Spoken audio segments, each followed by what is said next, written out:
Uh-huh. If you could do 9 years of college, would you do it? Hell yeah. I'm surprised by that answer. Be like Chris Farley and Tommy Boy. We literally said that today. You know, they Yeah. call yeah. You know, a lot of people go to 7 years of college. Yeah, they're called doctors. Yeah, all time. But no, I'd go to college for 9 years. Why you ask? Well, I'm surprised you say that because I remember you saying that your experience at Chico wasn't the best. Yeah, it wasn't the greatest. And 9 years, by the time you'd make it to that maybe 5th or 6th year, you'd start thinking, maybe I'm a little old for this place. Well, the reason I bring it up is because the Tommy Boy or the Van Wilder of college football. Have you seen this story? I've seen a headline, but I haven't seen it. Cam McCormick, tight end for Miami, is coming back for his farewell season of 9 years in college football. Now, the details are actually kind of sad. This guy went to Oregon in 2015, and because of injuries and COVID years and transfer portals and all the bullshit of college football, he's gained eligibility for 9 seasons, and this will be his last. So good for Cam McCormick. Makes sense, though. University of Miami. Where else would you want to spend your latter years if you're going to? Like the U would be the place to go. Yeah, but he went to your Ducks originally. He did. He did. My Oregon Ducks, yes. Your Ducks. Yeah, trying to get the details here. He is 6 surgeries. God, I feel bad for this guy. Oh. But 9 years of college football. Some of these guys are just built different, man. I don't know. By the 3rd surgery, I'd call it quits. I'd be out. Gone. Yeah, he's got a dream though, man. Shout out Cam McCormick, man. God, we don't even do like a positive guy of the week. He's my non-jackass of the week. Yeah, but the fun people, the nice people are no fun to talk about, you know? Yeah, that is true. That is true. What's going on, everybody? Just Your Opinion, man. Second episode of the week. Stephen Langford, Derek Papa. We'll be talking about the divisional weekend. I think I've asked this every time we've done a podcast, the week of these games. Best week of the year? Yes, the divisional round is. This I can confidently say yes, because you're down to the final 8 teams. Feels like a lot of these games are normally more competitive than everyone expects. And it is perfect because you got 2 games each day? Like, it doesn't get much better than that. 2 games is perfect for each one. Yeah, no, I agree. The 2-2, we talked about it last week. The 2-2-2, it's a lot. You know, the 3-2-1 even is a lot, but 2-2 on Saturday, Sunday, that's a perfect weekend of football. Well, normally you would get the best of the best, and I think we do have the best of the best for Men in Black. But I will say the best, sir, with honor. I will say there's something about Bucks Lions that makes me go, that's a divisional weekend game? That's the best of the best of the best? Yeah. There's something about that where I'm like, this doesn't feel like a divisional NBC broadcast. This feels very weird to me. That's Bucks Lions. Even and though, not so much the Lions' fault, mainly the Bucks. Even though the Niners and the Packers are the second or the first and 7th seed, and the Packers are like the first 7th seed to get into the divisional round since the 7 teams was established.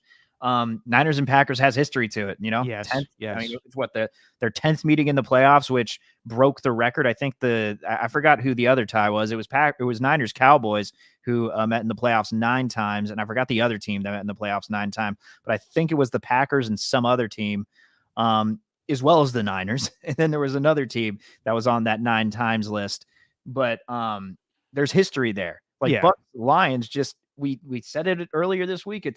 It's like a game that would be played tonight on a Thursday night football game. Yeah, this is definitely an Al Michaels. They got me all the way to fucking Detroit for this game. Baker Mayfield.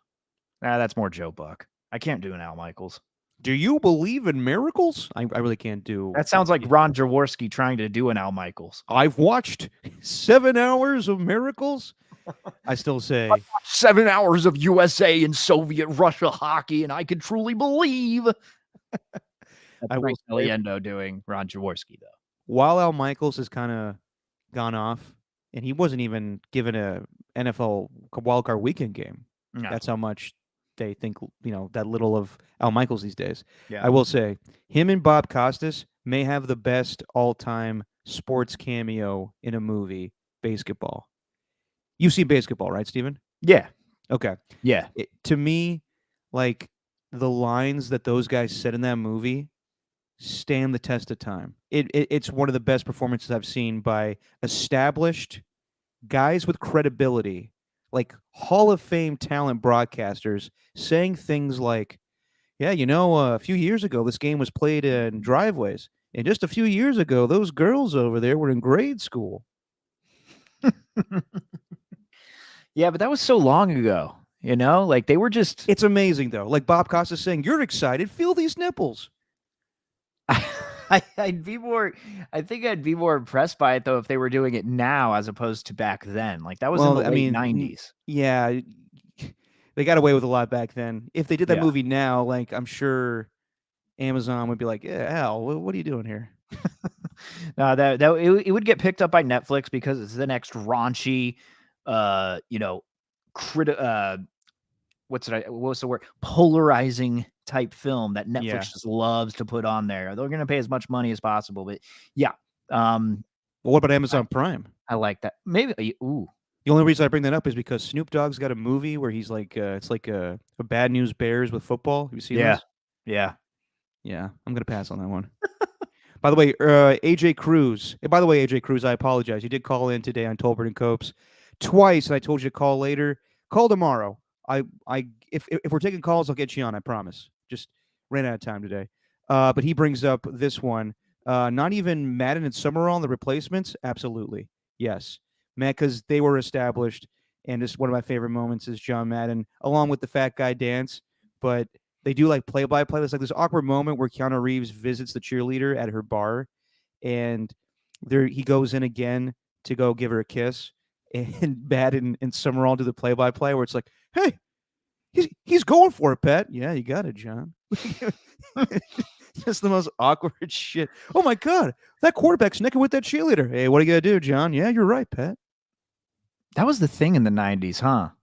Yeah. Now Well, it all started with Naked Gun because they used to have broadcasters in the movie and just doing goofy stuff. right. But it definitely the Zucker brothers, like that was like if you did a sports comedy, you had to have an established play-by-play voice making an ass of himself. Right.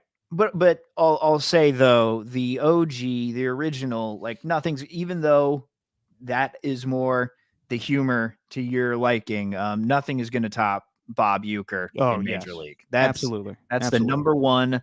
That's the OG. Yep. He gets the Abraham Lincoln spot or whatever, the George Washington spot on the Mount Rushmore.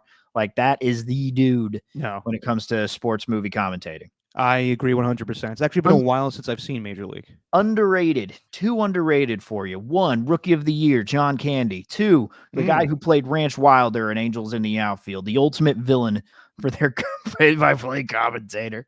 I forget who that was.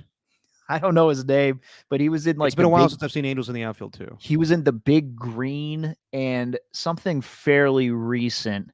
Can't remember his name, but Ranch Wilder, baller. Okay, and this is another good submission from AJ Cruz, but it was a actor playing Fred Willard as the commentator for the Westminster Dog Show. Yes, absolutely. Just hilarious lines of, "Hey, how much do you think I get benched? Just looking at me, huh? Huh?" He's like in the middle of a fucking dog contest. Didn't they improv that? 100% they did. Pretty sure I read something where that was all improv. Oh, all those movies. If you watch any Christopher Guest movies, while they are a little slow and mockumentary style, they are 100% improvised and very impressive. Best in Show's my favorite. I have not seen Spinal Tap though. I need to see that. Oh my god, yeah, you definitely got to see Spinal Even Tap. though that's like a Rob Reiner flick, but still Christopher Guest, whatever, same thing. Yeah. I mean, he wrote it and everything. Christopher Guest. Mm-hmm. Stephen, before we get to these games, just want to bring up a little NFL coaching news as we go around the carousel because this stuff is getting spicy every week or every day, really, with all the big names out there. So, are you surprised that Mike McCarthy was brought back as Dallas Cowboys head coach. And should Niner fans rejoice?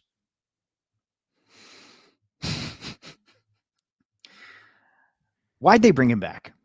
Why? There has to be a reason why. Because this is a typical Al Davis move where you let a coach finish out his contract and then you don't have to pay him the last year.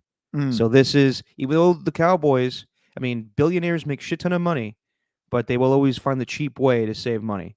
So you can make an excuse for this. Yeah, they got us to the playoffs, and then we got one more year of Mike, and then we'll be in the mix for Mike Vrabel after that.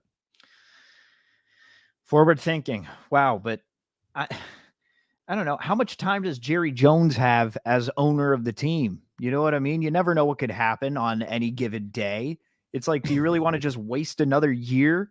You know, like with this team of the 2000s, it's just, I get saving money and I get all that. I'm not a businessman, but I don't know. The players must love him.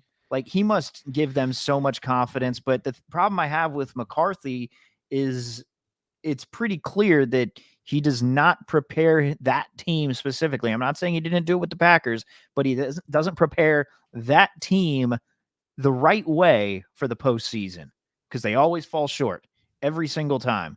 Not making the divisional round, or not making it past the divisional round since he took over, and really since Dak was the quarterback in 2016. Like, that's a failure. Yeah. As far as playoff teams go. No, I question the move, especially with so many high profile coaches available. But I don't think that Jerry Jones wants to give up any power or honestly have a coach that rivals his, I guess, fame or ego, because he did that before with Bill Parcells, and he got rid of him. He couldn't stand him. And the same thing happened with Jimmy Johnson after a while. Just, I think Jimmy Johnson would love to have the spotlight more than having a Super Bowl, because he does the same shit where he goes on local Dallas radio shows and does hits and talks about the team, has to be in the meetings with the coaches. And I could see Belichick being like, hey, Jerry, get the fuck out of here. And I think Harbaugh would be the same way. I was surprised, though, they wouldn't entertain the idea of Mike Vrabel. But I got a feeling Vrabel, unfortunately, is not going to have a landing spot this coaching, carousel, whatever you want to call it. And he's going to wait for a better job come next year. You don't think that from one of the, 7 teams? 7 available, I guess? You're telling me from one of the 7 available, he doesn't want to take any job, or he won't take any job? Okay, think about it. So he did interview today with the LA Chargers, but from all indications, it sounds like they have their heart set on Jim Harbaugh. Now, if Harbaugh doesn't end up going to the Chargers, I think that, yes, Vrabel would be in line to get that job. I'm trying to think of who else is in the mix. They interviewed my guy David Shaw today, but I don't see David Shaw getting that job. Vrabel's going to interview for the Falcons job next week, I'm hearing, but you're hearing it, huh? Well, no, I gotta stop saying that. I saw in whatever tweets and shit. I'm trying to become an insider, Steve. Yeah, we all are. We all do it. No, I heard you ever have that in sports conversation just with anyone? Hearing. Oh, I heard that this is happening. No, you read it from somebody on Twitter. You know what my biggest pet peeve is? Whenever these guys like Pelissero or Rappaport or Schefter go on these shows and they're like, yeah, you never know. Vrabel could be in line to become the Falcons coach. Could be Jim Harbaugh. And then when news breaks, they act like it was common knowledge and that we're all dumb for like suggesting something where they're like, well, it was all, from day one, the Chargers wanted Jim Harbaugh. That was the only team he was going to go to. It's like, well, why didn't you say that before? You're obviously withholding information. Yeah, but that's their strategy, though. No, I know, but I'm on to you guys. I'm on to you. Mm-hmm. You think you're slick, but you're not. Yeah. Yeah. No, dude. Okay, consider the jobs. So you have Chargers. Who else is available? Raiders, Panthers, Falcons, Titans, Commanders. And I'm missing one. Hold on, let me go through one real quick because I wrote these down. Hold on. Patriots, Titans, Raiders, Chargers, Commanders, Falcons, Panthers, Seahawks. Seahawks. That was the other one. Out of those 7, I think it's 7, whatever it is. I don't see Mike Vrabel either getting a job or wanting a job, and I could see him chilling for a year. That's the rumor, is that he wants to chill and collect his money from the Titans, and then if the Cowboys job becomes available, or let's say, it's not official yet, but all indications are that Nick Sirianni is coming back, but that'll be, I guess, tomorrow when he has his sit down with Jeffrey Lurie. If that job becomes available, I don't think Vrabel wants to go to a rebuild, which is why the Raiders should interview him. Just to, we all say Antonio Pierce should be the guy, but the Raiders should speak to Mike Vrabel, and I'm assuming they're going to speak to Jim Harbaugh next week. But I don't think Vrabel wants to go to a rebuild thing and find a quarterback. I think he wants to go to an established team like the Eagles or the Cowboys or whatever happens with Mike Tomlin and the Steelers. But I guess that's going to be rectified this offseason when he gets a contract extension. But no, I think Vrabel's going to chill for a year. God, what a luxury to have. Yeah. No, I don't want to go to a rebuilding team. You know what I'm going to do? I'm going to take a year off and just wait because someone is going to get fired because this league is just cruel to head coaches and the turnover is just unreal. I could see him waiting for the Dallas job. I'll name another spot. Going to be your make or break year for Robert Saleh, too. Or even Brian Daboll with the Giants. So Right. Mike Vrabel will have his pick. Yeah. Maybe he'll do what Gabe Kapler wanted to do as soon as he got let go from the Giants. You see that earlier? Make videos about burgers or coffee spots? He was going to do something like that. He was on some Miami Marlins podcast talking about his new job, and he said that as soon as he got fired from the Giants, he had this idea that he was going to take this I forgot the term that he used, just some travel van that he created, that he built up, and he was going to drive it from Calgary in Canada all the way to the tip of South America. And he was going to make that drive and go to different places, try new foods, write about it. I'm trying to be the new Anthony Bourdain in baseball. Take the year off. But he's not, obviously. Now he's in Miami, Florida. I don't know, somewhere in Florida. But yeah, maybe Mike Vrabel could do that. What's his job? What's his job with the Marlins now? He's like the VP in their front office. I forgot what the official term is, but he's right up there. He's like an executive. Hey, good for him, man. Miami, that's a good spot for him. Yeah. I mean, weather-wise.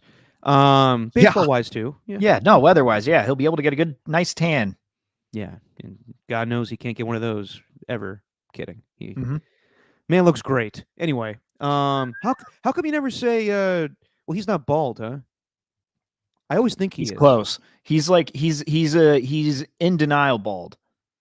Yeah, he's got a nice little rug still on top of his head, but yeah, it's slowly withering away. Okay, then when he goes bald, will you ever compare me to him? No. So I'm only Brian Daboll in this situation? I can't be Robert Saleh or any of the buff guys? Well, unless you get some chiseled jawline, six-pack abs, and a chest that looks like it's that looks like it's made out of granite. You look like Hercules. Then yes, I will start to call you Gabe Kapler. Fine, I'll get jaw surgery. I'll give this to Gabe Kapler. Even if he is bald, he's got the perfect head shape for a hat. He does. He has a very good head shape for a hat. He's got good hat. He's got good hat head. Hat head, yeah. Very. It's rare to find someone that has such a good hat. Yeah. Real quick on Sirianni. So apparently, to save his job, he's already contacted other assistant coaches throughout the NFL that he wants to bring onto his staff, while his staff is currently employed. That seems kind of lame. And also at the same time, like, if I'm Jeffrey Lurie, I'm going to sit in the room and be like, so Nick, you're telling me that you got to find the right guys to make you look good? Why am I hiring you? Why can't you be the play caller?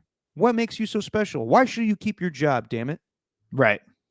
No, it's look, this thing is just a disaster waiting to happen. I think that unless they make some more move to get a big time center like that, Jason Kelsey thing is going to be huge for them next year. Just not having him anchoring that offensive line, like everything, it feels like it's crumbling as we're watching it, and it's led by the head coach.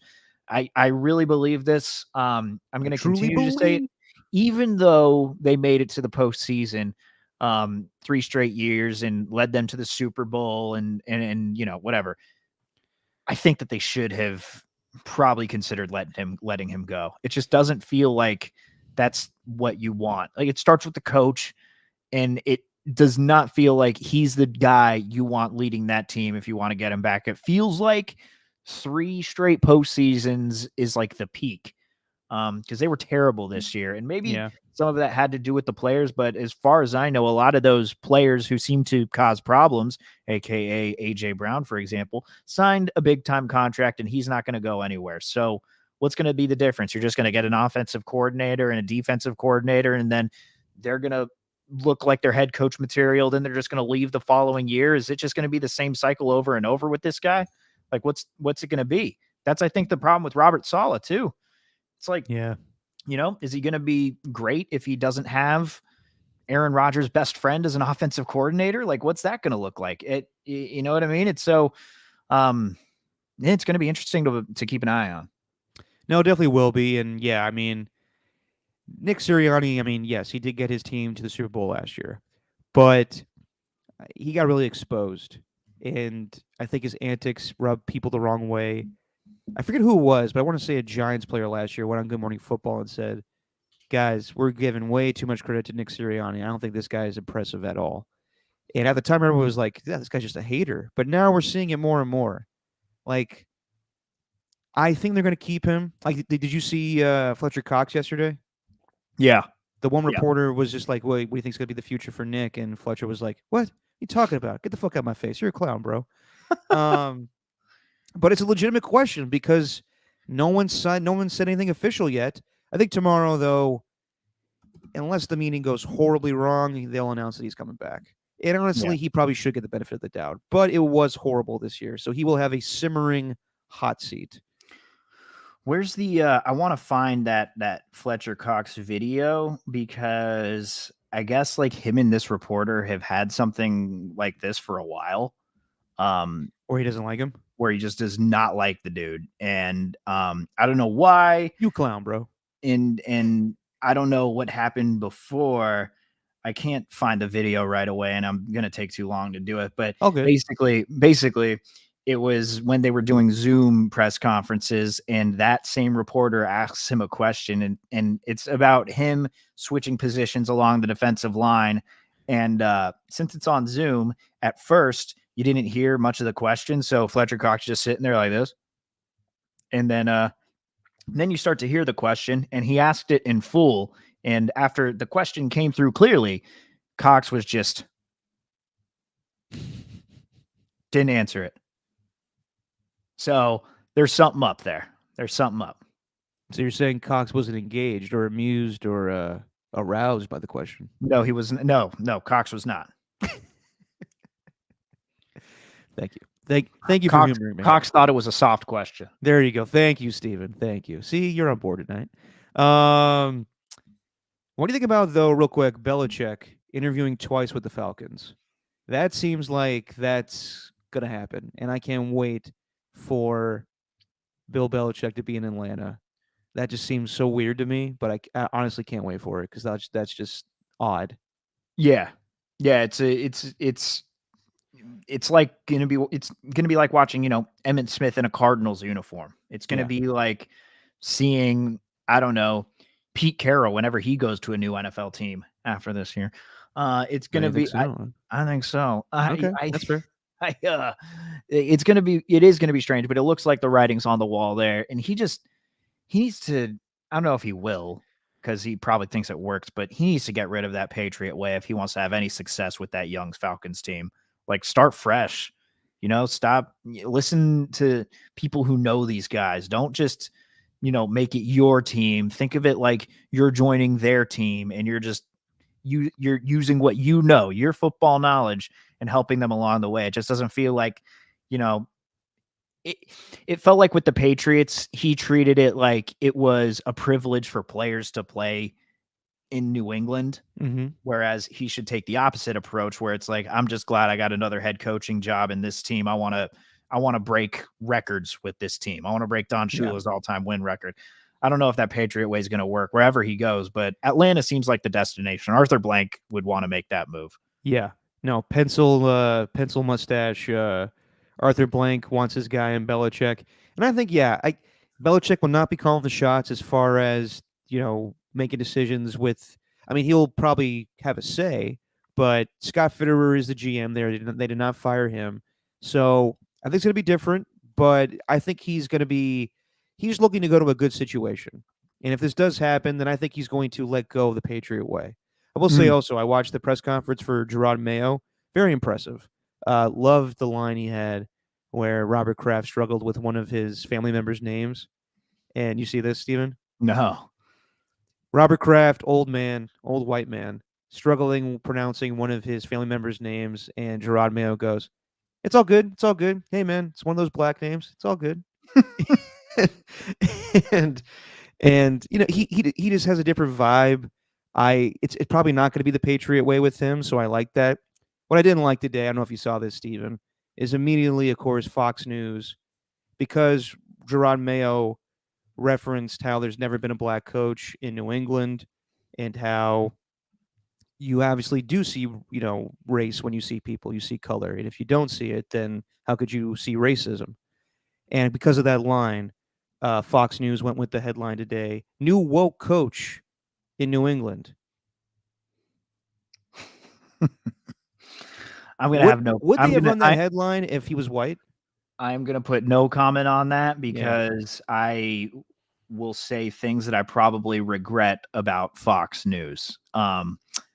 You're going to regret comments you make about Fox News? They are the absolute slime scum, just shit stain of this country. Like All right, that's there you what it go. is. Hey, Like right there it's with you, Slick. these headlines fooling people, and then just fooling people into thinking that the actual decent human beings are fooling them, and then it turns into this whole cycle.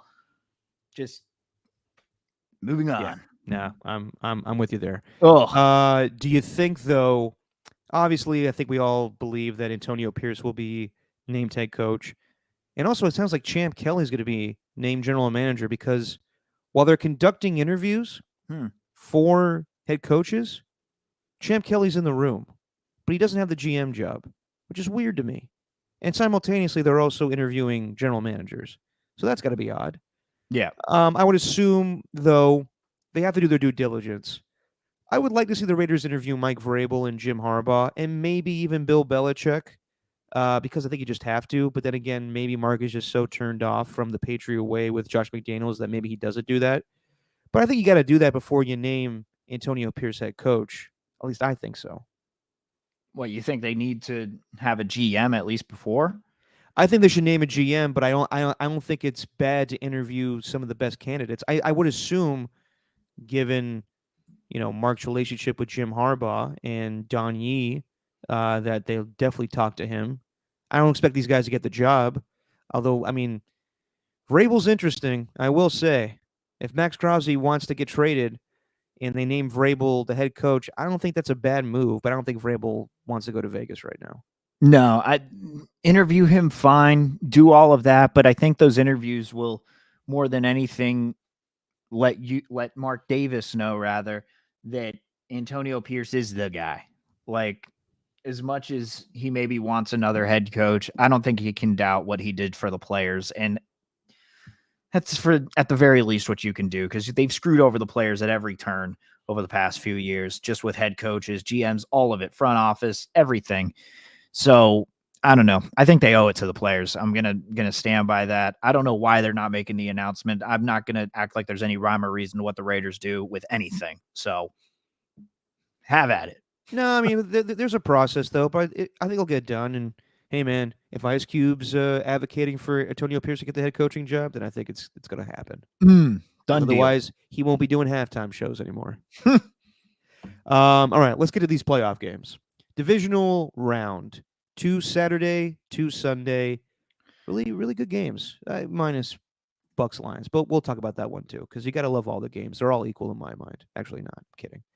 Um, But a fun thing that everybody I think has been doing because of these 8 games or 8 teams with these games, how would you rank the QBs that are remaining in the playoffs right now, Steven? Oh God. Ranking the QBs. Because there's a good mix of the best, mainly in the AFC, Yeah. and a mix of number one seeds, or sorry, not number one seeds, number one overall picks that had to go to different teams Yeah. to prove themselves again. And then we got young guys like Jordan Love and Brock Purdy. So if you had to rank them, how would you rank them? Um. Well, I'm not putting Purdy last. Yeah, we'll get to Amy. I love Amy, but come Come on, on, Amy. Amy. Come on, baby. No, I'd probably go. Well, based on well, it's hard, right? Based on everything that's happened this season. Um, number one, I'd go Lamar Jackson. Number two, Okay. I'd go Josh Allen. Okay. Number three, that's where I got to give the edge to Brock Purdy. I think. Wow. I Okay. think I'd put him in number three. Because Mahomes, even though he's been fantastic, and he's still Patrick Mahomes. I know I'm putting Purdy over Mahomes, but I'm also like thinking of the team. I can't help but just put Patrick, like if you're talking to me about which quarterbacks, like in general, that I'd rank, then I'd probably put Patrick Mahomes right at the top, number one. But I just can't get out of my mind how his receivers can't catch anything, and that he's only got Rashee Rice and Travis Kelce at like 50% of what he used to be. And I can't get that out of my mind because Mahomes doesn't have anyone to throw to, and you're not seeing him reach his max potential this season, even though he's made some unreal plays. So I'd probably put him four. And then who else we got? So You got the two number one picks that we've get it. Let me get the standings out here and make sure I got it right. Jared Okay. Goff, Baker Mayfield. Number five, I'd go CJ Stroud. Okay. Or four is Patrick Mahomes, and five, CJ Stroud. Then six, I'd go Jared Goff. And then seven, good God, how am I forgetting the seventh? Baker Mayfield. Baker Mayfield would be eighth. Okay. And So then Ju- seventh is Jordan Love, then Baker Mayfield's eighth. So that's kind of Okay. how it goes. I'm judging this based on what these guys have accomplished in the past, what they've done this year, and just their skill set when I watch them. So I'm going to go with Patrick Mahomes 1, Josh Allen 2, Lamar Jackson 3, CJ Stroud 4. I think the AFC is composed right now of some of the best QBs in football and some of the elite. And I may throw CJ Stroud in that conversation with how impressive he's been this season. So I'm going to go, like I said, those four: Mahomes, Josh Allen, Lamar Jackson, CJ Stroud. Then I'm going to go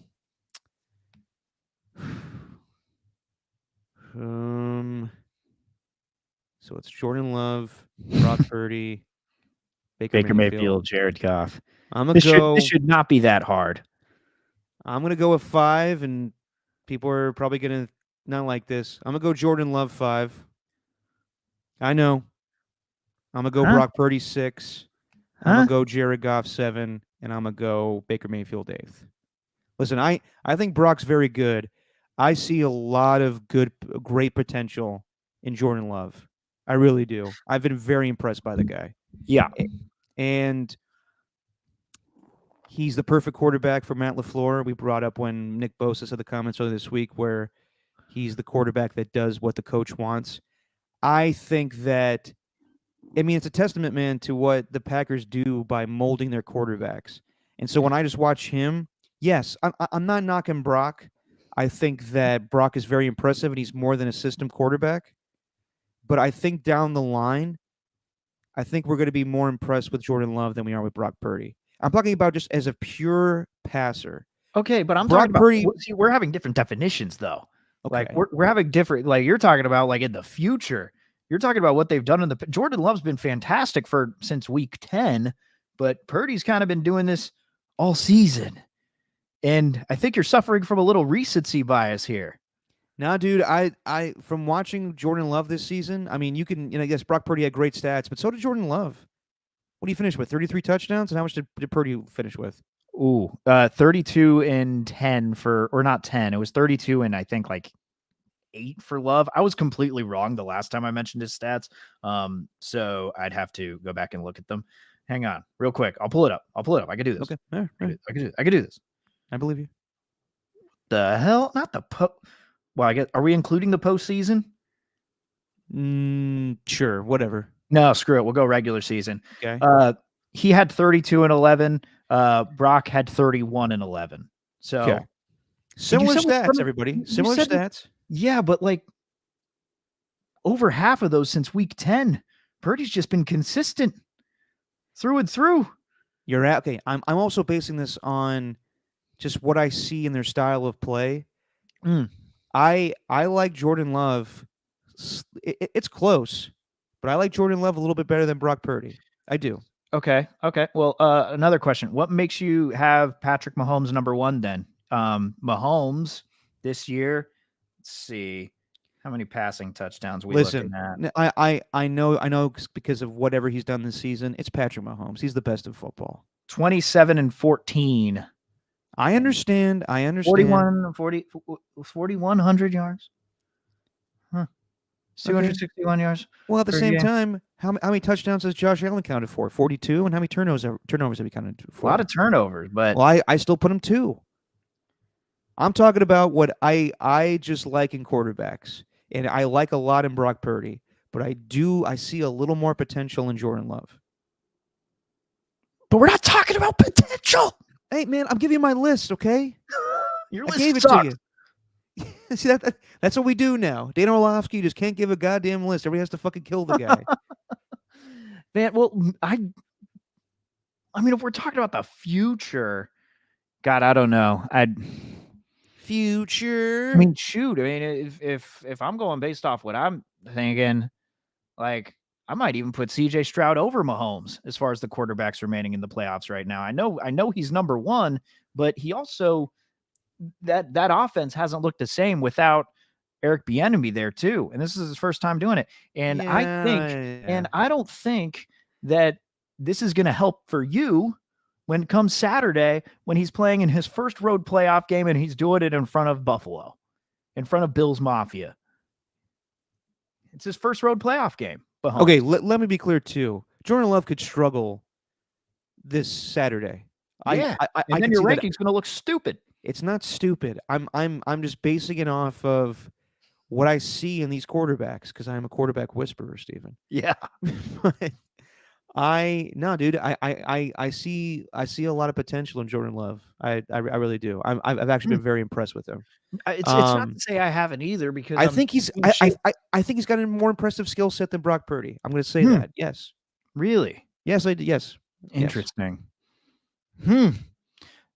Yeah. God, it's tough. It's tough because anytime I've tried to, like in my mind, anytime I've seen Purdy maybe have a bad game or struggle, well, then the next game, I'm like, then I start to think in my head, like, oh, maybe he really is not as good. And now the whole last overall pick in the draft, now I'm starting to see why it's happening thing. But he just keeps on coming back game after game and proving me wrong every single time. Like the game on Thanksgiving, even Purdy doubters like can't be convinced that he had a good game. Like, would you agree that game against the Seahawks on Thanksgiving, he played pretty damn well, right? Absolutely. Listen, yeah. I'm not taking anything away from Brock Purdy. I'm just telling you on skill set. Here's my point. The Purdy doubters, though, it's not going to convince them because even my brother, for whatever reason, he can't put his finger on it. He just doesn't think Brock Purdy is as good as everyone thinks. And he keeps on. He sounds too close to Brock Purdy. I get it. He's pulling the system quarterback card, right? And at least he was pulling that at Thanksgiving. And as he's watching Thanksgiving, and Brock Purdy's making these incredibly aggressive throws right in the numbers, on the money, and the receivers weren't getting as much separation as they normally do, and he still wasn't convinced that Purdy was that good after that game. I'm like, damn, man, you got to work on your football watching skills, I guess. But even so, like, I get it, but it's just I guess I'm in fear of being wrong because if I doubt Purdy, he comes right back and he just, throws for 300 yards and 3 touchdowns, no interceptions. Like, and you know what though? If we're going to, I'm not trying to get away from the quarterback conversation. I do want to stick on this, but I don't think this Saturday is going to be one where Brock Purdy is going to be the number one guy. I think it's going to be all Christian McCaffrey, much like it was in 2019 with Raheem Mostert. I think it's going to be all, or was that 2021 with Raheem Mostert? 2019. No, it was 2019. Yeah, because 2021 that was the year with the snow, right? And the block. Okay, whatever. God, I'm losing touch here. I'm losing everything. Anyway, I think it's going to be all Christian McCaffrey. So whatever I'm saying about Brock Purdy, it might not be highlighted this Saturday. Instead, it's going to be like a lot of CMC. So I don't know, but I just think Brock Purdy 3 may be too high, but I just don't think he deserves to fall below Jordan Love. I think but why does he deserve to be below CJ Stroud, in my opinion? Well, CJ Stroud has been doing this all year. And he's been doing it with a lot, and he's been doing it with a lot less talent. Okay. Nico Collins, he's made I don't know, Brevin Jordan. He all of a sudden gave him an opportunity. He's turned Bobby Slowick to the point where he's getting a potential head coaching job next year. Yeah, but who's Jordan Love playing with? Deontay Hicks? Romeo Dobbs or Wicks or whatever. You can't even name these guys. Malik Dontavian. You can't name these guys, and you love Jordan Love. Dontavian Wicks. Romeo Dobbs. Luke Musgrave, bro. I just think that, I think the potential's there. And I know that, yes, Brock Purdy's been doing it for most of the season, but I like Jordan Love's skill set a little bit better. That being said, we'll pick this game. I think that he had a great game against the Cowboys. I don't anticipate the same thing with the 49ers. It's all about matchups. Before we start getting into this game, though, 49ers against the Packers. I almost said Cowboys, but it's the Packers. This is how many times they've been in the postseason, Steven? 9 times? 10. 10 times. So this is the NFL record. And we all know the history from the 90s where Brett Favre tormented the Niners. Then there was the, classic moment of T.O. He caught it. And then more recently, it was Aaron Rodgers having struggles against Jim Harbaugh's 49ers and Kyle Shanahan's. I think 4 losses total against the Niners in the postseason. Mm-hmm. Woof. And now this time between Jordan Love, Brock Purdy, and 2 coaches that are very familiar with each other, Kyle Shanahan, Matt LaFleur. I don't know what the relationship is like these days, because remember they had like kind of a falling out when Kyle was inquiring about Aaron Rodgers when like the day before the day of the draft. Remember that whole thing? Yeah, Shanahan tried to play it off like there wasn't anything, but come on, that handshake shows it all. Like it doesn't matter what's going on. That handshake's a handshake. Jesse and I just watched this hockey documentary about the Avalanche and Red Wings. It's called Unrivaled, right? It's one of the great rivalries in hockey, and they had this crazy battles in the playoffs. After every series, it's a tradition in hockey where they shake each other's hands. They look each other in the eye and they shake each other's hands. Like, just because you're pissed about something, you didn't focus on the handshake. No, that's personal. Yeah, that's personal. Yeah, there is something there. But we'll see what happens in this game on Saturday if they've cordial to each other, which I'm assuming they will be. But I want to bring something up that you sent me this morning. It was Kurt Benkert. Yeah. Old practice squad quarterback with the Niners and backup QB with the Packers. And he has an interesting take on why he thinks the Packers may have an edge in this game. A bounce back against the Mech Commanders and then 2 weeks off. How much does it matter? I think it matters a lot. And I was going through this last night, like looking at who have they played and when's the last time the Niners have won a meaningful game or a game that like gave them a little bit of a sweat. It's been over a month, right? Like probably 7 weeks, almost 2 months. And I'm looking at it. The Packers have played playoff games essentially for the last 5 weeks. Like every single week, if they lost, they would not have been in the playoffs or would have been kicked out. So I just think like when the playoffs start, everything resets and the Packers could not really be playing much better. They didn't really give up points to the Cowboys until they put their backups in and really weren't like playing aggressively, trying to play safe and not get hurt. So like as far as meaningful football goes, the Packers have played a lot more really well in the recent weeks. So I don't know. I just, this game feels really weird. Like 49ers should win. They have the better roster. They have they have it all better, but the Packers. Your thoughts, Steven? Well, I think it's a fascinating point, and I think this is what we talk about with rest versus rust. And and it is different.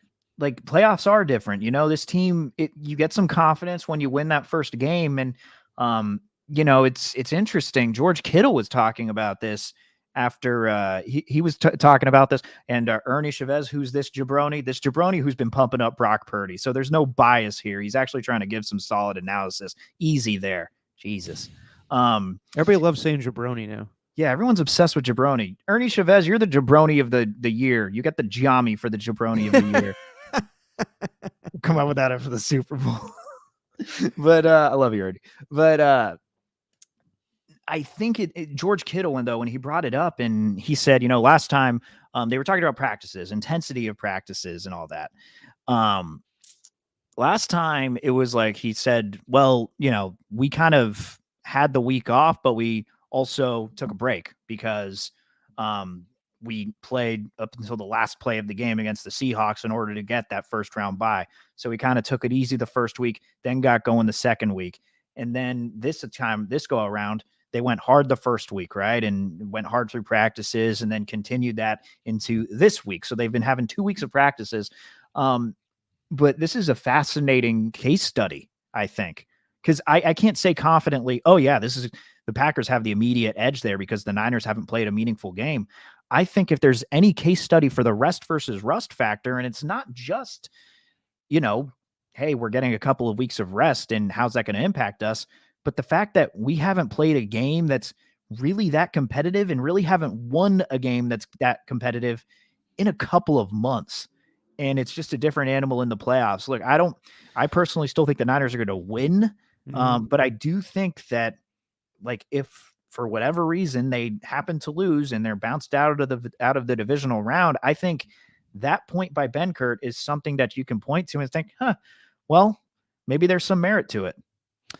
I hear you, but I also would say that we've seen teams that are, yes, there is merit to this. Green Bay Packers, we've seen teams that were trying to survive week by week in the regular season to be playoff, in the conversation for playoffs, and then they ride that to a Super Bowl.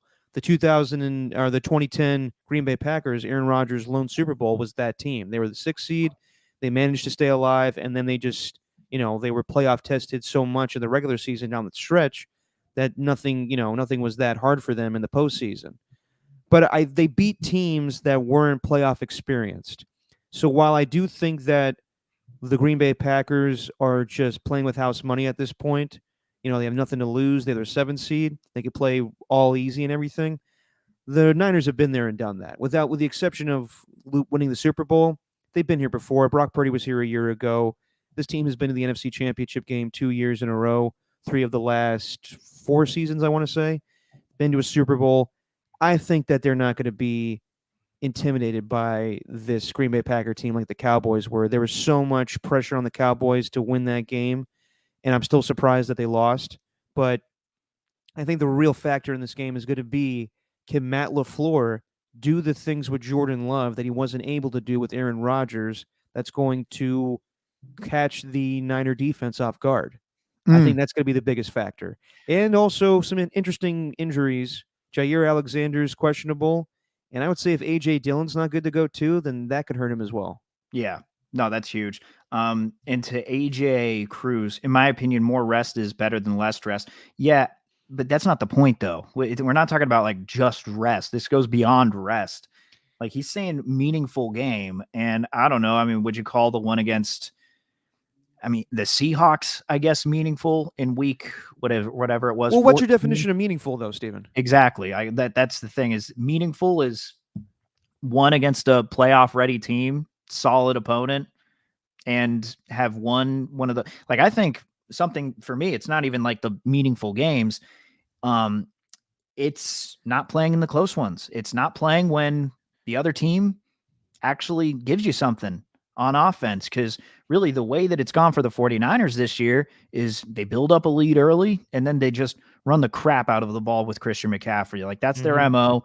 Kyle Shanahan, it's his goal every game to run the ball 30 times. We know that. And Rockin' New Era points out Rams were a hot team. Yeah, but I'd argue that if the 49ers were in the position of the Rams, say that the other team was up by 2 scores in the fourth quarter, then I could see that playing out the same way, where it's like you see Brock Purdy make a couple of nice throws, but they're just not doing that they're not doing enough to get downfield. You know what I mean? Like, Yeah. So that's my biggest concern, I'd say, going in. Like, I think they should beat the Packers. There's no doubt. They're more talented, both sides of the ball, everything. I think the Packers are 27th in DVOA, if you want to take that into account. The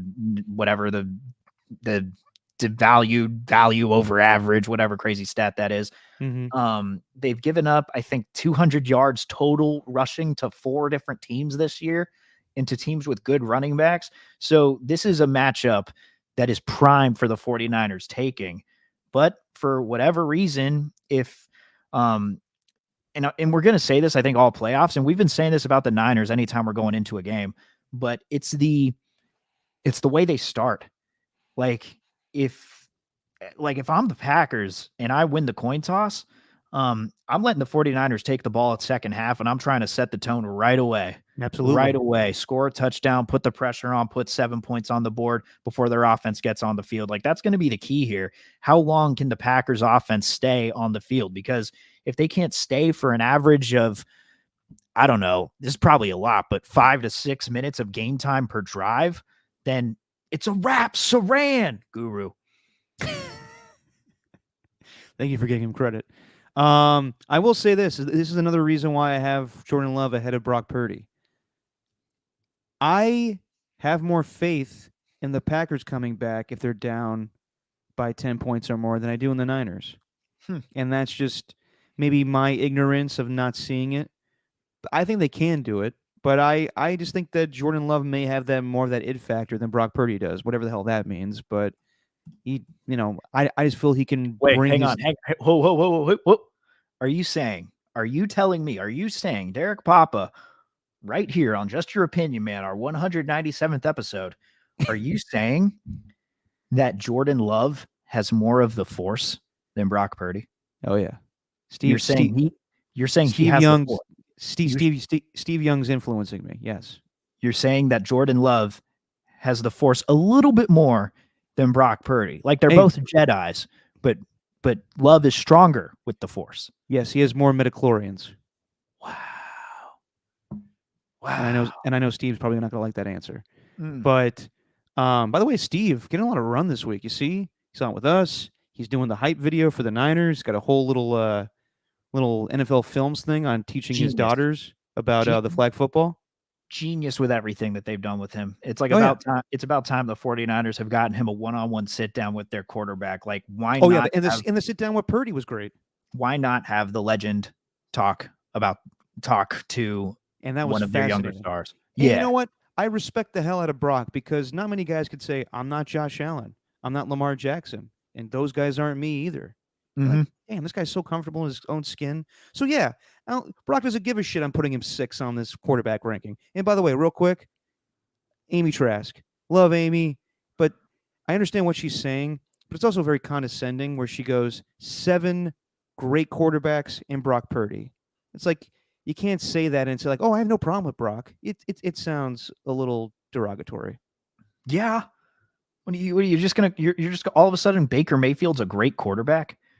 like Jared Goff's a great quarterback? What the football, Amy? What the football? And hi. She should have said that at the end. She should have. I love her. She loves her ice cream too. She loves mentioning ice cream. But yeah. And this is interesting from Ernie too. Being down by 10 would be more of a Kyle unable to adjust than Purdy, in my opinion. And I think that would be the biggest knock. And that's one where, like, obviously you're not going to get rid of him. If the 49ers lose this year, like, it's not a situation like the Cowboys or the situation like the Eagles where you're wondering, does there need to be a change with the head coach? Does there need to be a change with the coordinators? Does there need to be a change with the quarterback? No, they got all the pieces, but with that Shanahan thing, if they are for whatever reason down by 8 in the fourth quarter and that trend continues and it's now 0-39 down by 8 in the fourth quarter under Kyle Shanahan, that that is something that needs to be addressed. I don't know how Shanahan fixes it because he's probably very set in his ways. That's damn God. If that happens, I don't even know how to analyze that. Shout out Robert De Niro and Billy Crystal. Analyze this much better than analyze that. Well, I'll ask you this. I'll ask you this too, Stephen. How much do you think the weather's going to play a factor? Because it's supposed to rain hard. Yeah, I think it will. No doubt. But Purdy's also proven me wrong in the rain too. We've seen him play in the rain. When though? Wasn't it earlier this year? That's the thing. The only game they played in the rain was against the Browns, and they lost that game. That's true. It's going to be a huge factor, actually.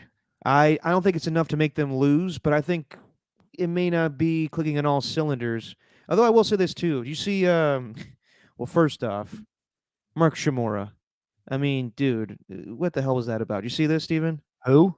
Mark Shimura, the old Packers tight end. He does Milwaukee radio. Yeah, I saw this. This 2 years in a row, by the way, that somebody from the opposing team's radio station has implied that someone needs to get hurt on the Niners in order for them to win the game.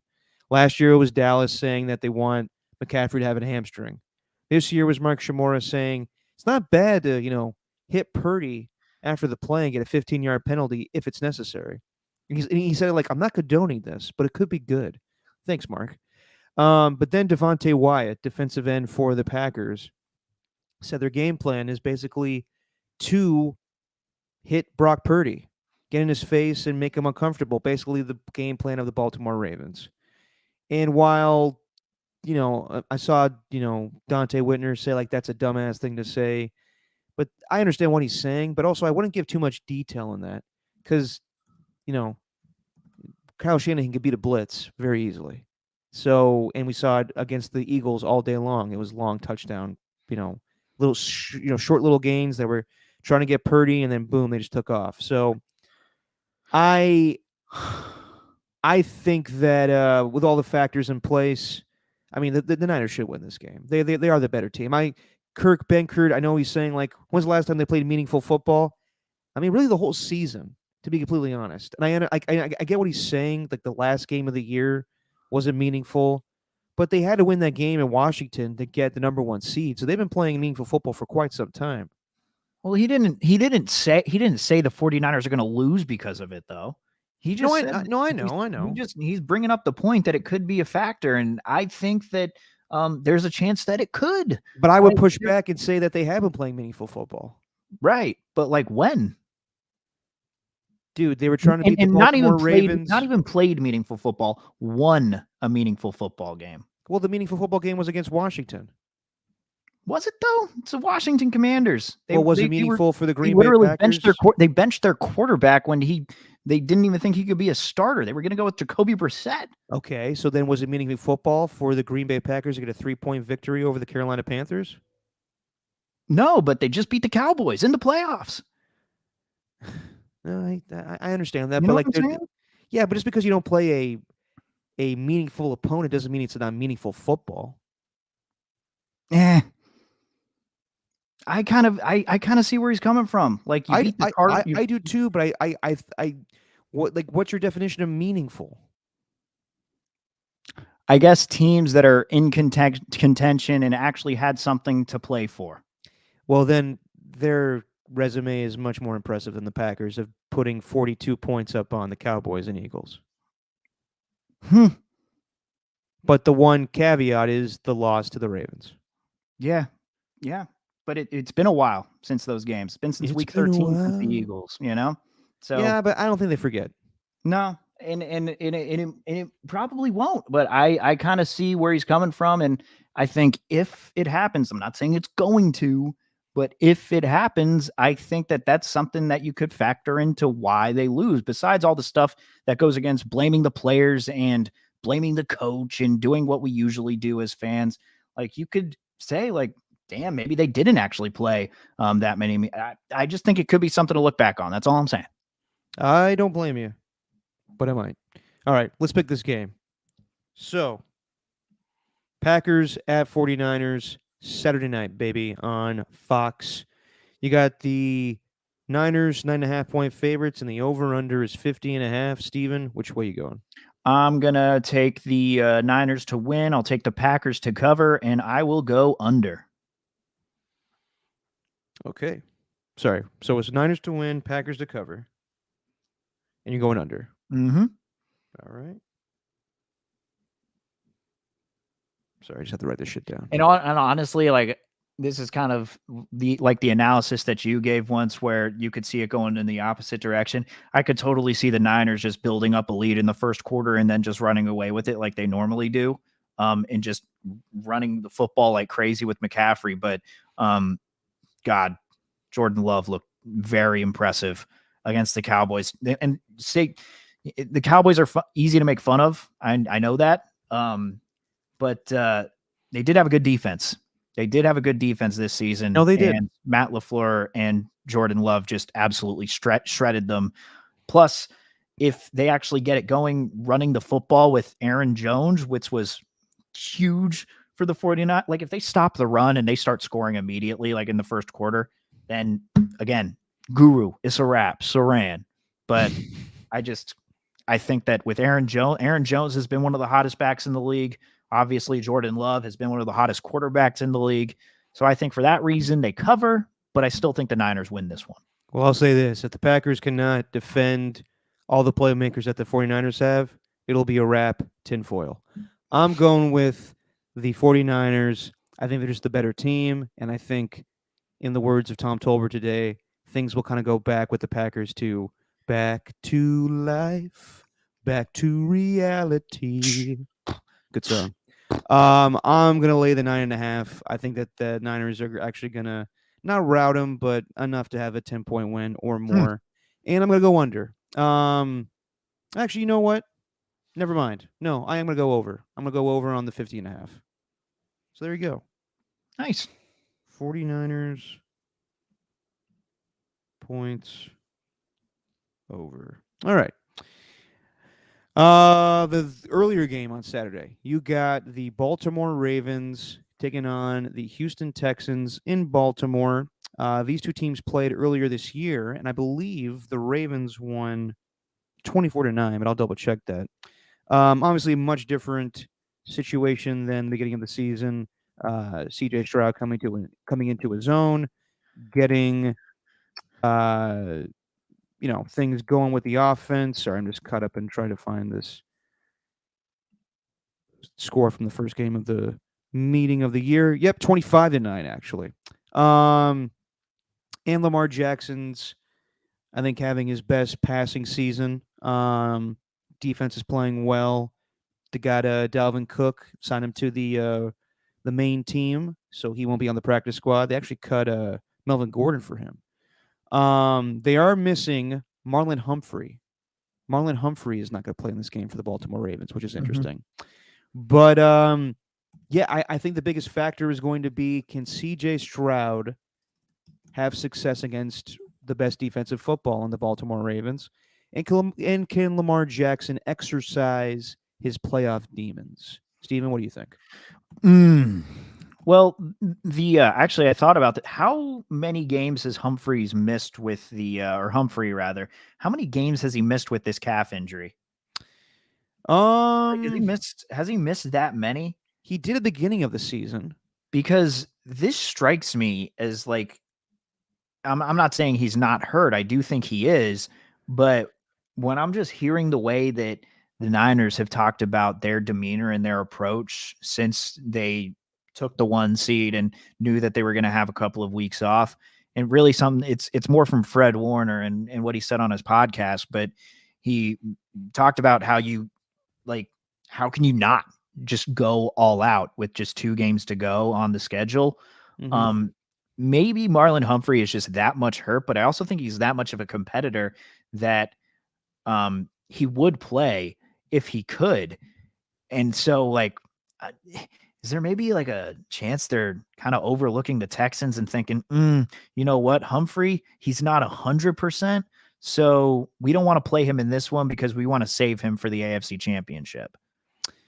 Well, I don't. I mean, did he re-aggravated? I guess against the If he Miami Dolphins or something. if he re-aggravated and it's just that bad that he couldn't play, then fine. And this might be me just overthinking everything, but I just think that it shows the Ravens.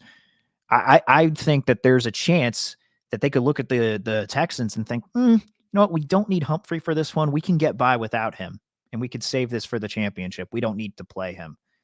I don't know. It just feels like if they're going to go all out, I think teams want to go all out, and guys will play hurt if they need to. Though a calf injury is that bad, so I could understand they're just keeping him out because he simply can't play.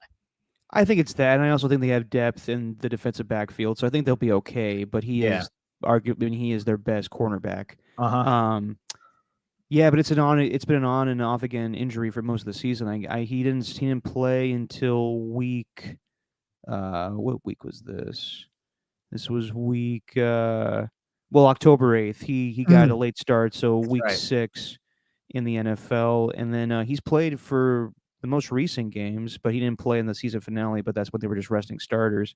Yeah, I don't know about that one. It is an interesting injury for him not to be out there, and I do think that maybe it's a mix of he really can't go, and also it's like just wait till we get to the AFC Championship game.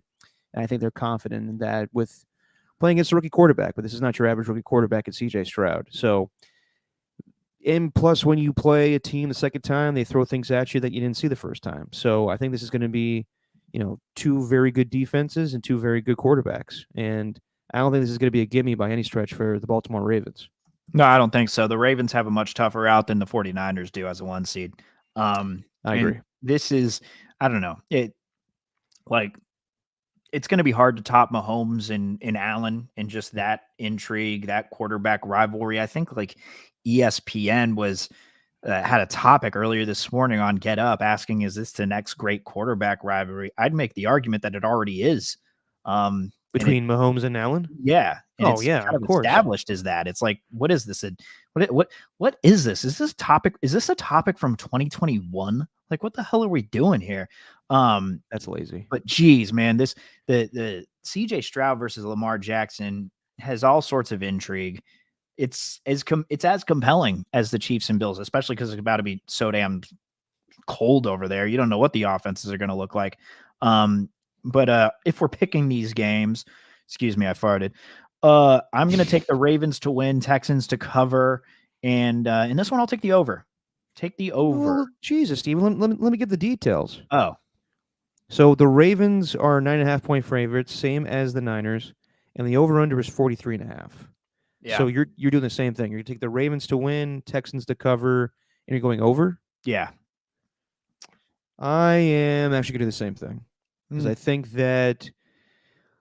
CJ Stroud will not have as easy day as he did against the Cleveland Browns. He still will have success to make the Ravens uncomfortable, but I don't think it's enough for them to win this time. And I think CJ Stroud will put his name in the conversation for being one of the best quarterbacks in the AFC, but I think that they won't get it done against the Ravens. Okay. All right. Sorry, let me just write this down. I don't know why it's taking me so long to write all this shit this time. Because I got so much stuff written on here. Okay, so we're doing the same thing. Baltimore wins. Texans cover. Over. And yeah, I'll do the same thing. All right, what do you think about this one? Bucks and Lions. Ugh. I don't know, man. This one just seems so weird to me. Hold on, sorry, I just don't run it down. Okay. Bucks at Lions. The only thing that's interesting this week has been Todd Bowles informing the reporter that they don't play outside in Detroit. They play in a dome. I mean, yeah, there's some, the Bucks, I give a lot of credit to them. They survived towards the end of the regular season, and they deserve to be NFC South champions, and they beat the crap out of the Eagles. But if we're being honest, I think the Lions are just that much better of a team. And I think that this really should be more about, can the Lions overcome just getting too hyped up in the emotional win of last week, where they haven't won since, in 1991. It's been 32 years since they've won their first playoff game. Can they win back-to-back home playoff games? Like, can they get out of this?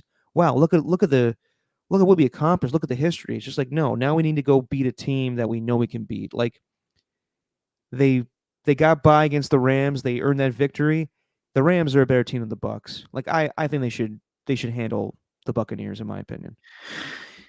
I think the Buccaneers have hit their ceiling. They weren't supposed to be here. Baker Mayfield was just supposed to be a placeholder. All these guys were supposed to want out for a trade. Like they were expected to be the trade candidates, buyers at the deadline, or big sellers rather at the deadline. I think they've hit their peak. I don't think they're the team that's meant to go far in the playoffs. Whereas the Lions, they seem like a team of destiny right now. I don't think we can overestimate just how important it is, this run that they're on.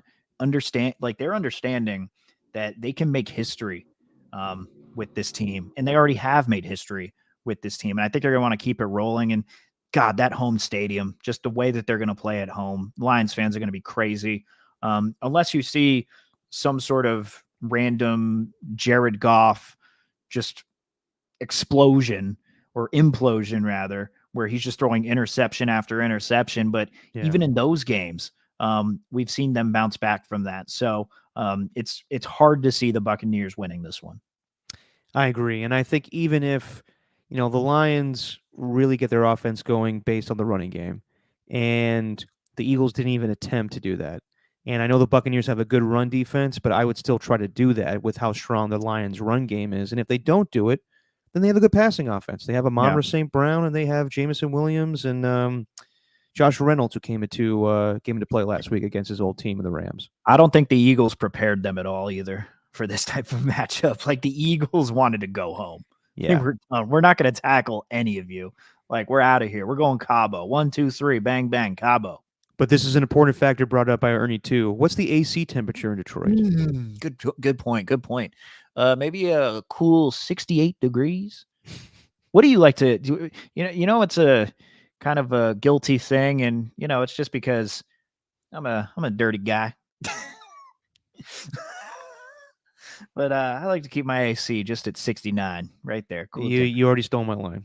It's a good temperature to have, man. Yeah, it's funny. 69 is perfect. Isn't it always? Yeah. I walk in. Everybody gets what they need with a good old 69. It's facts. It's nice. It's a great temperature. Look, man. I'm not ashamed to admit it. 69 is the best temperature to have in your apartment. That's usually what I go with. Yeah. Can't fault you for that one. Mm-hmm. Love it. All right, for this game. game, Think of a joke, but I also want to, keep my career intact. Oh, no one's listening to this. You're fine.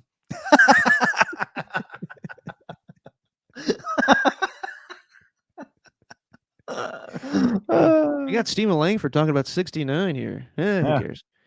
All right, Bucks and Lions. Lions favored by 6. The over/under is 49.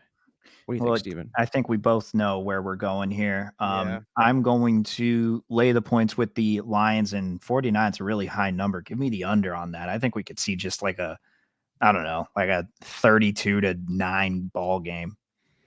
The one that happened last week? Basically, yeah. Yeah, I'm with you there. I think that the Lions should dominate this game. Yeah, I'm taking the Lions to win. I'm laying the points, and I'm going under. I don't think that Jesse's on the chat now. I think I can't see the Bucks. There's a part of me that thinks that maybe they could keep it competitive just because they are in the same situation like the Packers. They got nothing to lose, but the Lions, like the 49ers, should show that they are the better team. Yes.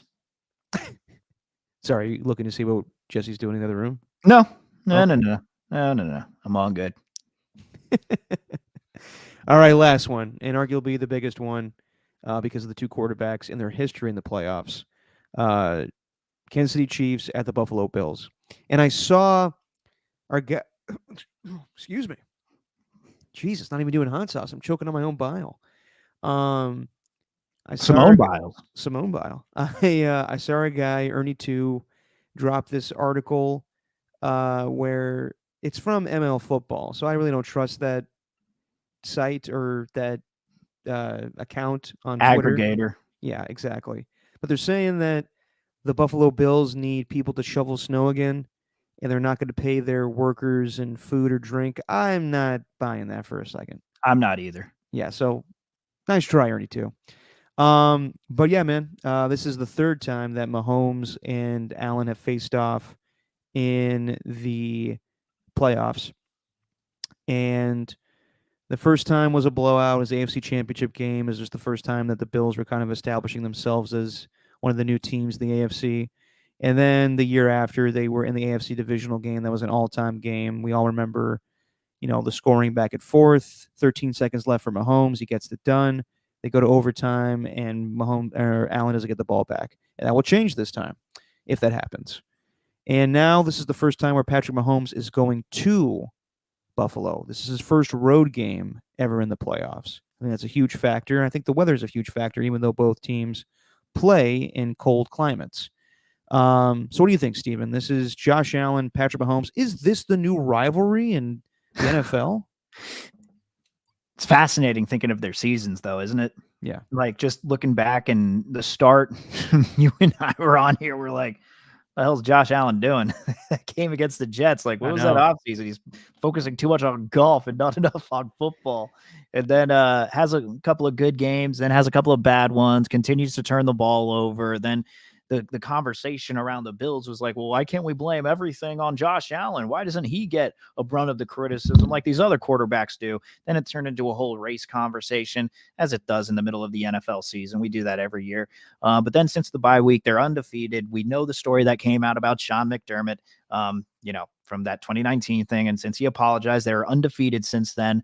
Meanwhile, the Chiefs, it seems like no one's counted on them this season, yet they're first in the AFC West, and they're here in the divisional round, and they still have, even though Travis Kelce hasn't played up to who he is, and Rashee Rice is his only capable wide receiver, and you really don't know what they're doing with the run game. Isaiah Pacheco, kind of hit or miss, and without Eric Bieniemy, yet they're here, And so it's like, when you take that into account, even though it's his first road playoff game and he's going to be playing against Bills Mafia, it's like you don't want to count Mahomes out. It's kind of scary to do that if you're trying to be right about when you're picking games. So it's just it's just a fascinating dynamic there between the two. And now we get Allen and Mahomes. This is the new Brady and Manning, or at least this is the current generation's version of Brady and Manning right now.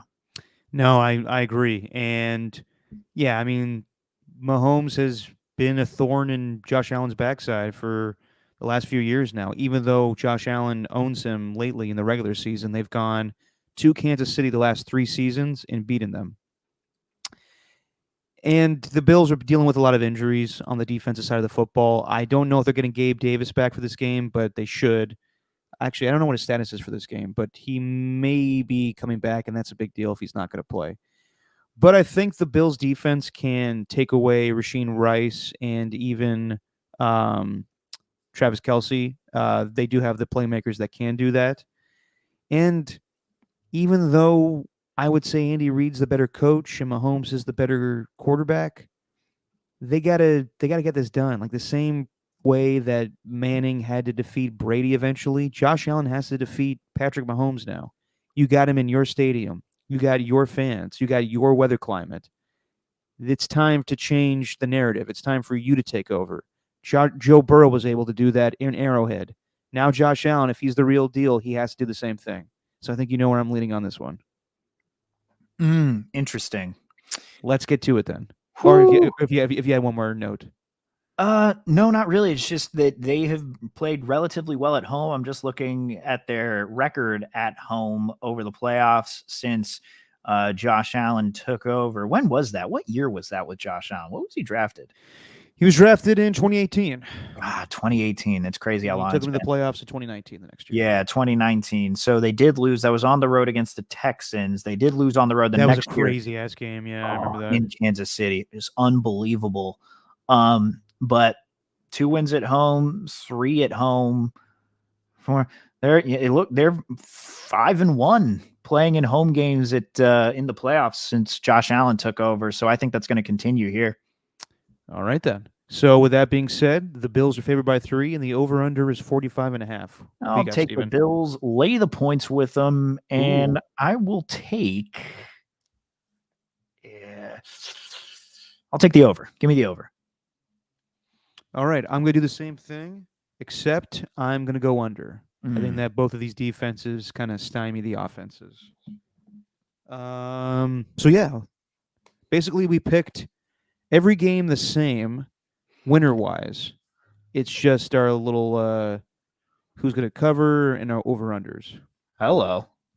Yeah. So there you go. It'll be close again. By the skin of our teeth for hot sauce. Wow. Yeah. Gonna be fun. Not excited for that, but I'm looking forward to the games. Yeah. No, should be good. Before we get out of here, I want to bring up a few things. Every year we analyze the NFL coaches meetings whenever they're at, they meet in the off season in March. This is right before free agency or during free agency. And it's right before the draft, I guess a couple weeks after the combine. And we all see the photo of all of them in Florida or Arizona, wherever they meet. And they're all in their nice Hawaiian shirts. And we get to see all the coaches together.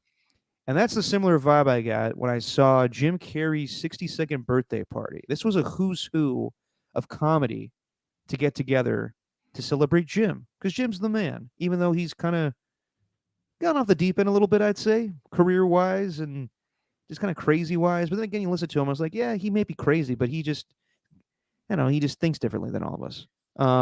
Has he not been crazy ever?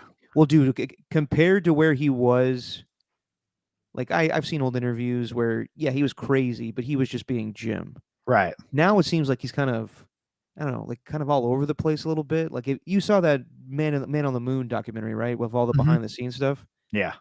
I think he lost his mind where he really thought he was Andy Kaufman. And I've always thought, like, when I watch the documentary, I'm like, God, he just appears like an asshole.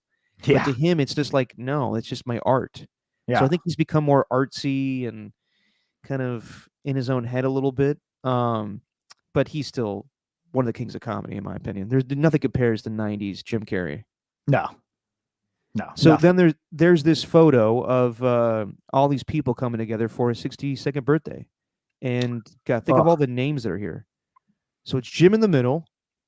To the left is Adam Sandler. I believe that's Seth Green next to him. Yeah. Then you got Ben Schwartz. Then Jimmy Kimmel in the background, you can barely see. Jeff Ross. David Spade, too. David Spade in the back. You got Howie Mandel chilling in the back, too. If you see anybody, just point him out, Steven, that I'm looking. Bill Burr on the right, Craig Robinson on the right corner. I think that's Colin Quinn, second to the right in the second row. Who's the dude with the beard, though? I don't know who that is. Is that Tom Segura, the one of the comedians? Oh, that's not him? No, that's not Tom Segura. I don't know who that is. And I don't know who the guy above Colin Quinn is. And then Carrie Elwes. I think did you mention Carrie Elwes already? Who? Carrie Elwes from Liar Liar or Princess Bride or Enjoy My Wife. Oh man. Dude, I don't know. You guys haven't been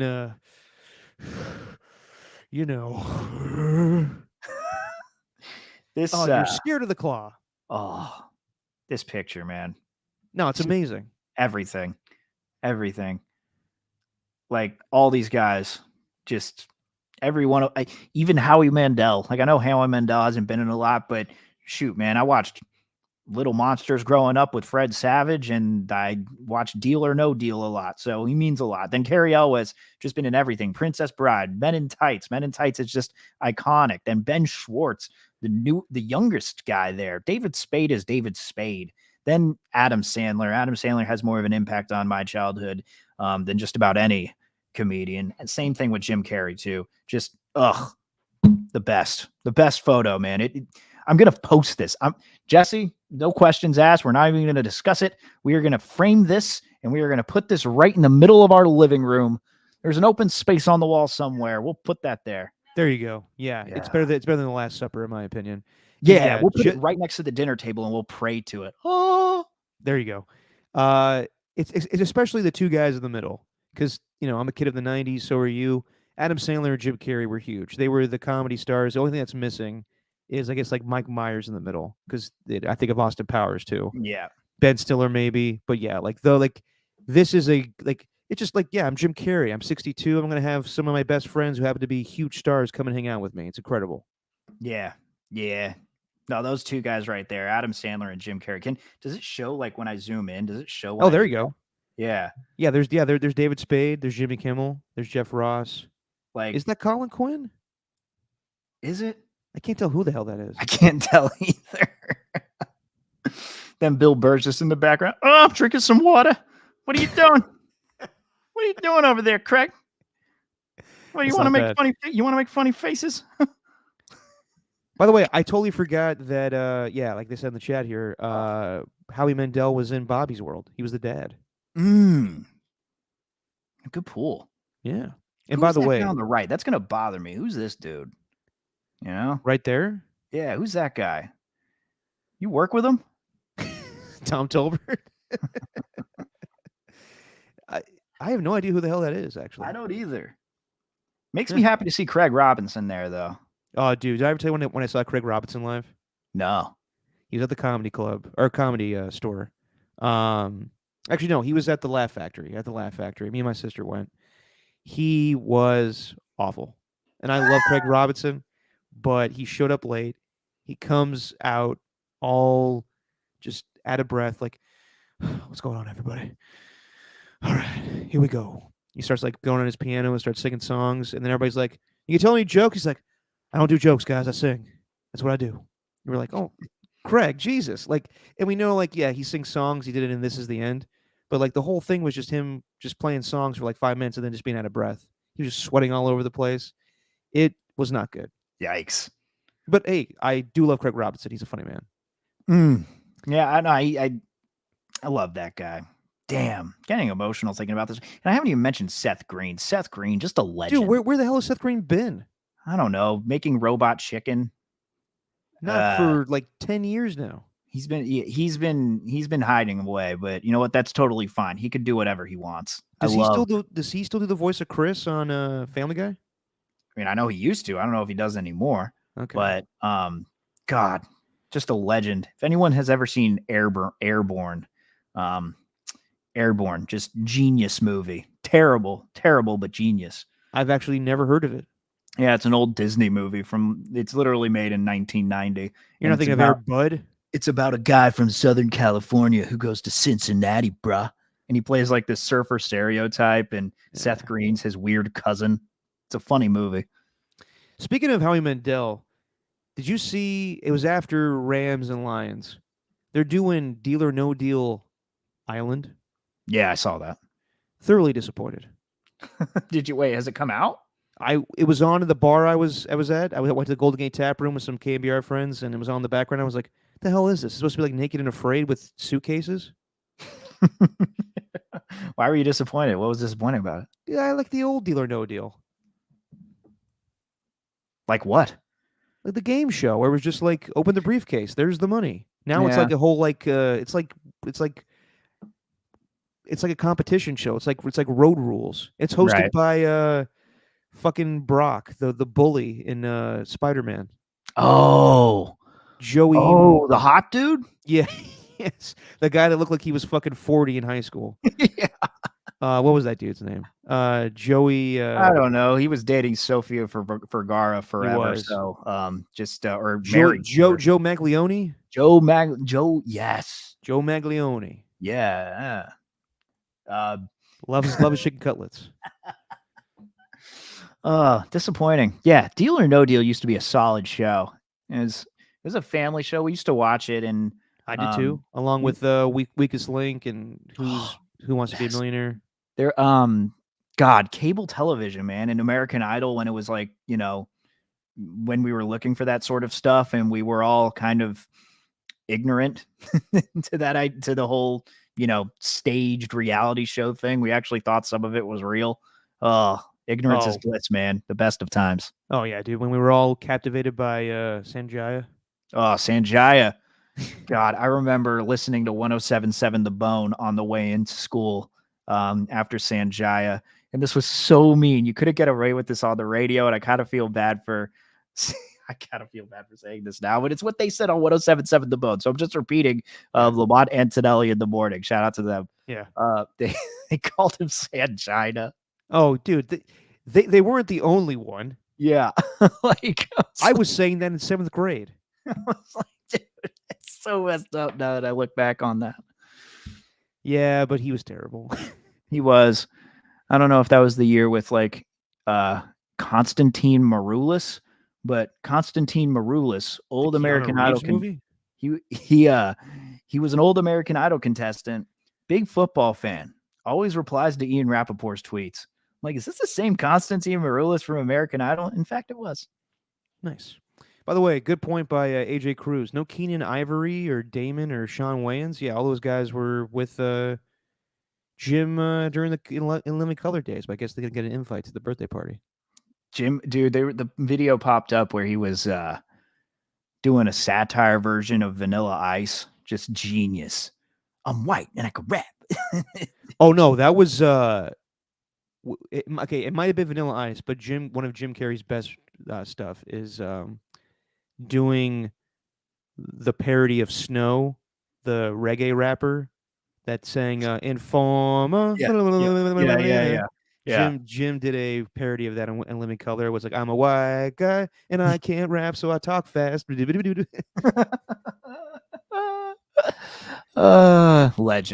It was really good. Yeah, and Imposter. It was called Imposter. It was really well done. Before we get out of here, this has been the roughest story to talk about this week.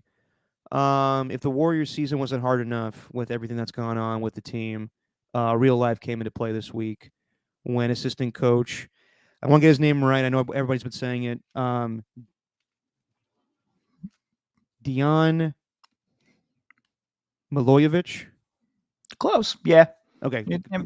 No. Dejan Milojevic. Okay. Yeah. My mistake. Dejan Milojevic.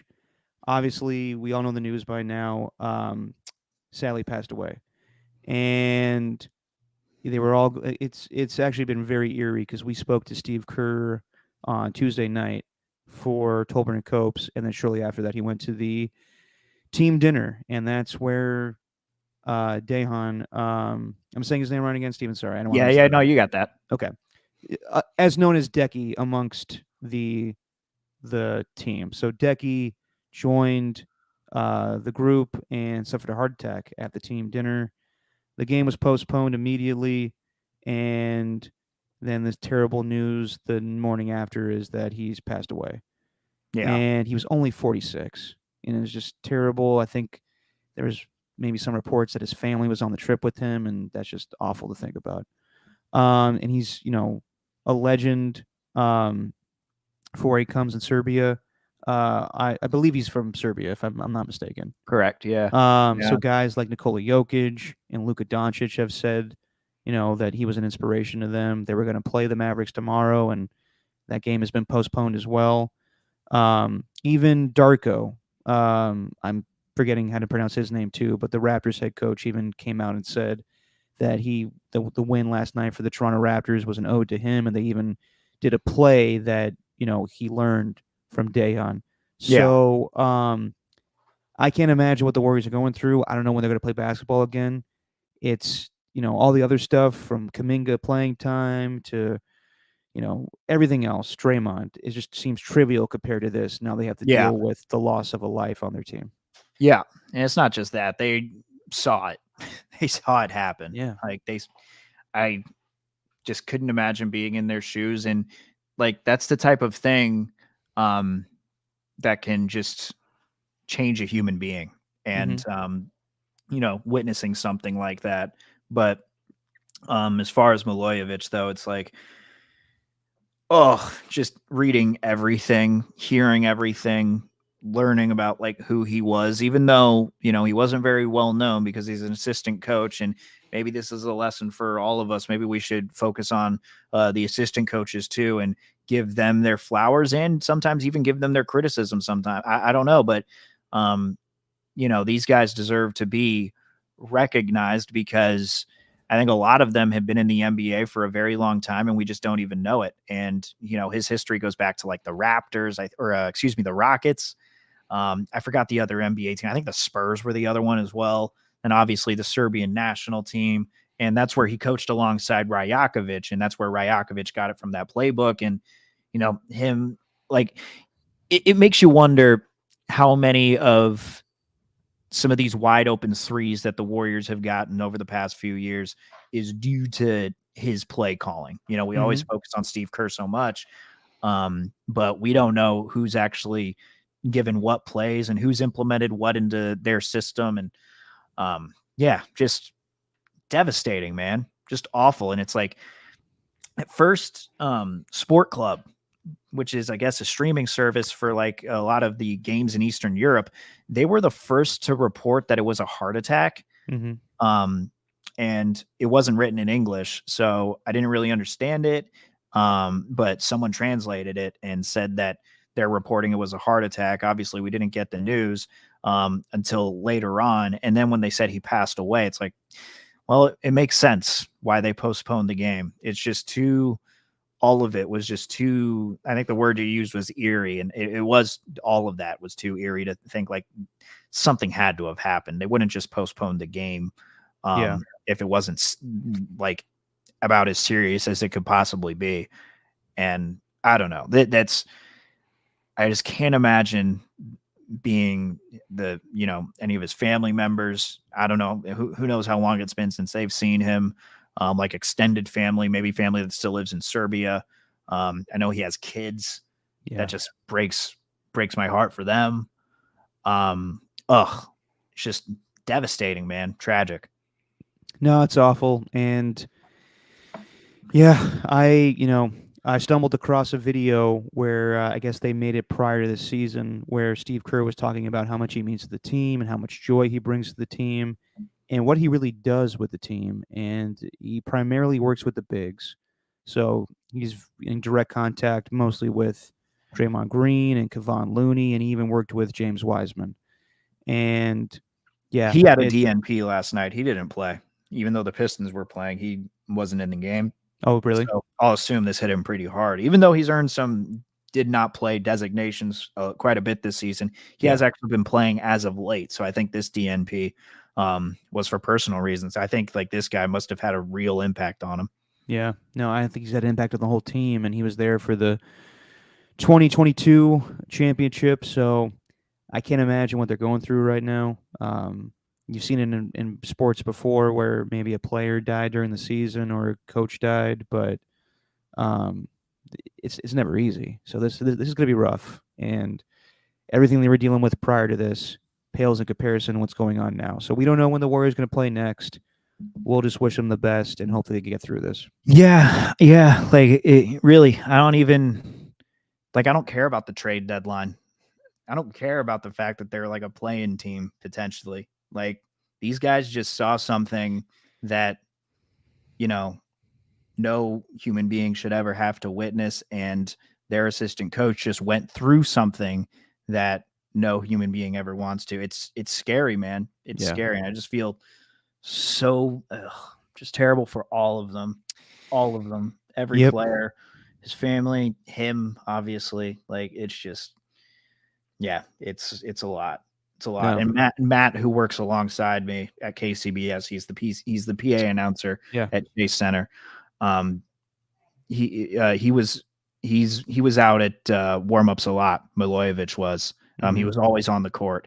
So if there's anyone that he could just have a conversation with, it was him. And he had nothing but great things to say about him. It's so sad, dude. It's so sad. Yeah. No, it's awful, and there will be a time and place to talk about how this impacts them as a team going forward playing basketball, but that's not right now. So we'll see when they're back on the court, and hopefully they can grieve how they want to. I remember when the Lakers they postponed. I don't know when Kobe passed away.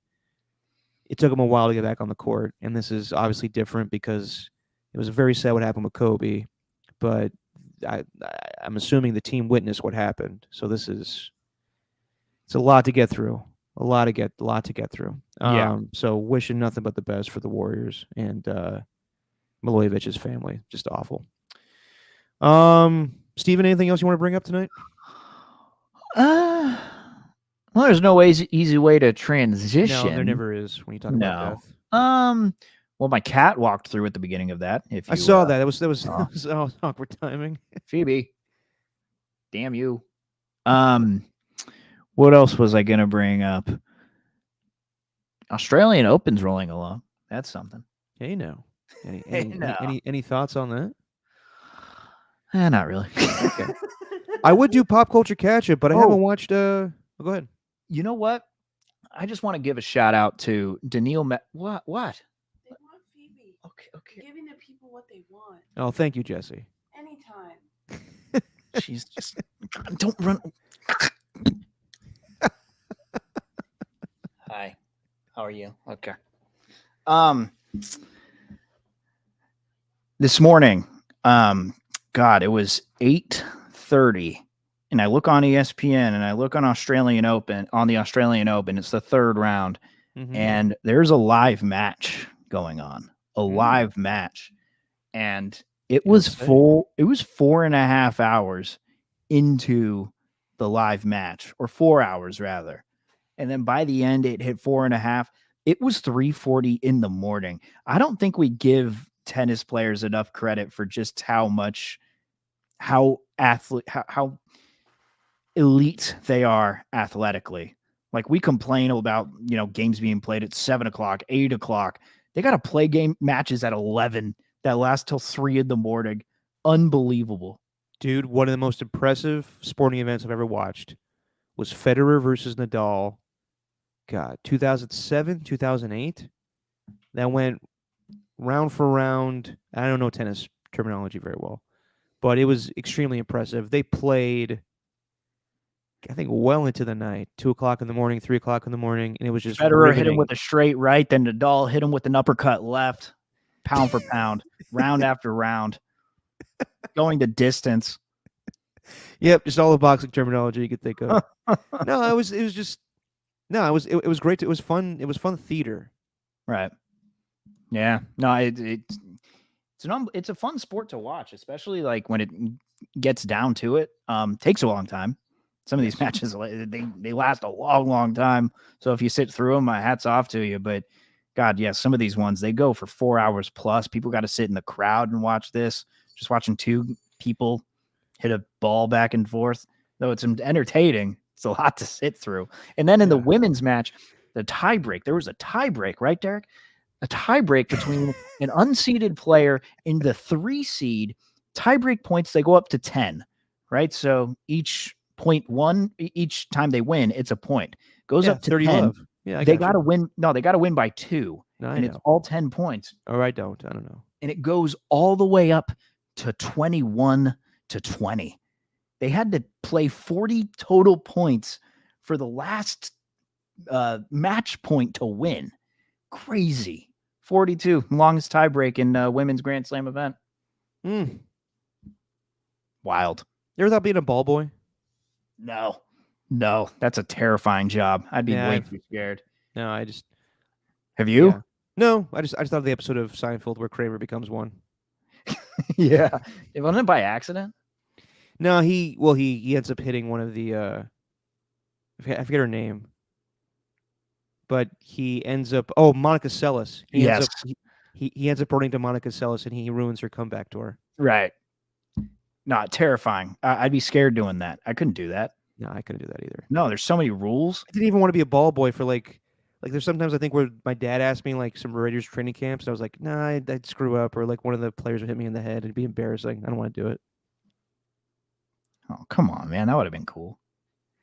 But it wasn't like a done deal. I'd be like, hey, I can ask around. I was like, I don't want to do that either. It's like, oh, Greg's son becomes the ball boy for the Raiders. Holding the blocking pad for like the running backs just to run through. Yeah, exactly. That's what I would do. Getting obliterated. Yeah. Or, like it would have been for like a bad team. So just be like, hey, Art Shell. Ugh, this team looks terrible. So talk to me about your 4th down plays. What do you got going on the 2-minute drill? Art? Yeah. That was me at 15 trying to get insight from Art Shell. And I coach a flag football team, Let me tell you something about the sport. All right. Yeah. Thank you for remembering my coaching career. On that note, we'll end there. All right, guys. We will be back next week, and we will react to all of the games going down this weekend and some of the coaching moves. And yeah, we'll see what's the latest with the Warriors when they come back on the court. Until then, thanks to all the Ernies, thanks to AJ Cruz. It was in tonight. Just 3 people. That's okay. And Jesse. Can't forget Jesse and Phoebe. Steven, say what you always say, my friend. It's just our opinion, man. What are you doing?